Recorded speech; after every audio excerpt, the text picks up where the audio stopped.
Na maandalizi katika siku ya leo tumeingia kambini kujiandaa na mchezo wa kirafiki uliokuwa mbele yetu.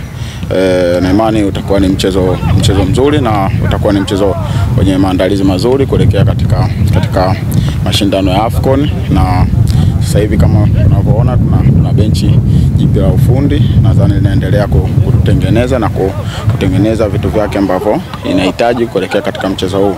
Na imani sisi kama wachezaji tuko tayari kupokea kile ambacho mwalimu anatuelekeza kwenda kukifanya katika mchezo huu wa kirafiki, na vile mafunzo ambayo yanaendelea ili kuweza kufanya vizuri katika mashindano ya AFCON.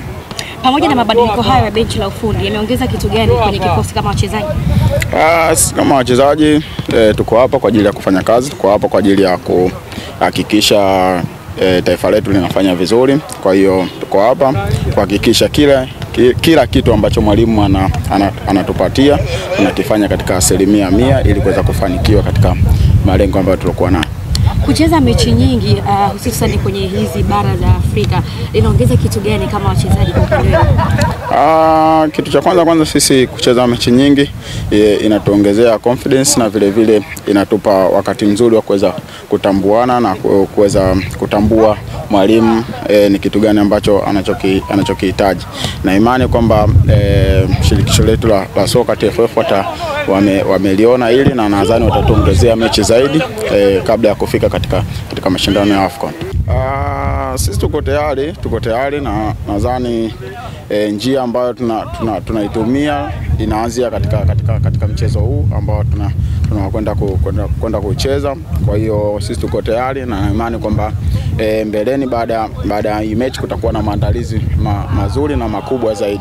Kwa hiyo sisi kama wachezaji tuko tayari kwa kila kitu ambacho kilichokuwa kiko mbele, kwa sababu tuna malengo ambayo tumejiwekea katika AFCON ya msimu huu. Hapana, mabadiliko hayawezi kutuletea changamoto yoyote zaidi, kwamba changamoto itakayokuja kwetu sisi wachezaji kufanya vizuri, kwa sababu tuna benchi jipya la ufundi. Kwa hiyo tunahitaji kujifunza zaidi ili kuweza kufanya vizuri. Sisi kama wachezaji tumeshacheza AFCON zilizopita, na zote zilizopita tumechukua kama AFCON za kuweza kujifunza, na imani sasa ni wakati mzuri kama sisi Tanzania kwenda kushindana.